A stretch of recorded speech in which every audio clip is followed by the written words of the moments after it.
यदि हम झूठे हैं तो हमारे ऊपर सैकड़ों नहीं हजारों करोड़ का जुर्माना लगाएं और हमें डेथ पेनल्टी भी दे तो हमें स्वीकार है। पतंजलि, बाबा रामदेव और बालकृष्ण ने 24 अप्रैल को अखबारों में एक और माफीनामा छपवाया। इसमें बिना शर्त कोर्ट से माफी मांगी गई है। पतंजलि पर अखबारों में विज्ञापन देकर एलोपैथी के खिलाफ नेगेटिव प्रचार करने का आरोप है। मामले पर सुप्रीम कोर्ट में सुनवाई चल रही है। पतंजलि ने बुधवार को छपवाए माफीनामे में लिखा, हमसे विज्ञापनों को प्रकाशित करने में हुई गलती के लिए ईमानदारी से बिना शर्त माफी मांगते हैं। ऐसी गलती दोबारा नहीं होगी।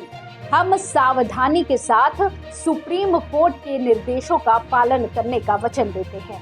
इससे पहले 22 अप्रैल को भी पतंजलि ने 67 अखबारों में माफीनामा छपवाया था और भविष्य में ऐसी गलती नहीं दोहराने की बात कही थी। पतंजलि ने 23 अप्रैल को सुप्रीम कोर्ट में जस्टिस हिमा कोहली और जस्टिस अमानुतुल्लाह की बेंच को इसकी जानकारी दी थी। जस्टिस हिमा कोहली ने पतंजलि से पूछा था कि आपके विज्ञापन जैसे रहते थे, इस माफीनामे का भी साइज वही था। कृपया इन विज्ञापनों की कटिंग ले ले और हमें भेज दे। इन्हें बड़ा करने की जरूरत नहीं है। हम इसका वास्तविक साइज देखना चाहते हैं। जस्टिस कोहली ने कहा था, जब आप कोई विज्ञापन प्रकाशित करते हैं तो इसका मतलब ये नहीं कि हम उसे माइक्रोस्कोप से देखें।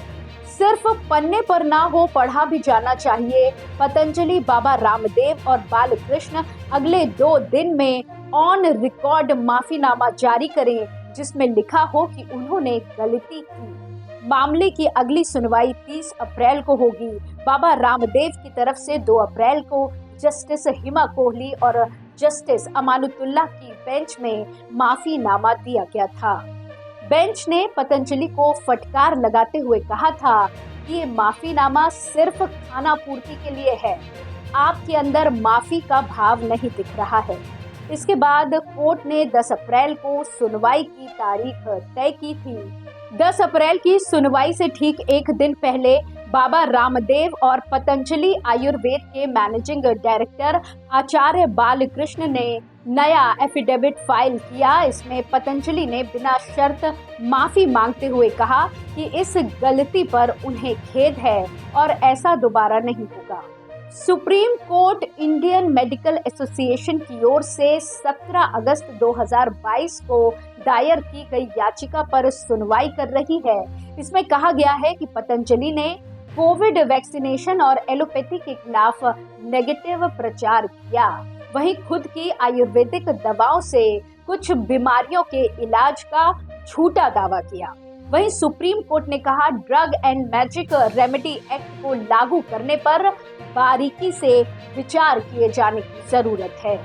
ये मामला सिर्फ बाबा रामदेव, बालकृष्ण और पतंजलि तक ही सीमित नहीं है, बल्कि सभी एफएमसीजी कंपनियों तक फैला हुआ है। इनके भ्रामक विज्ञापन से जनता भ्रमित होती है। खासकर शिशु, स्कूली बच्चे प्रभावित होते हैं।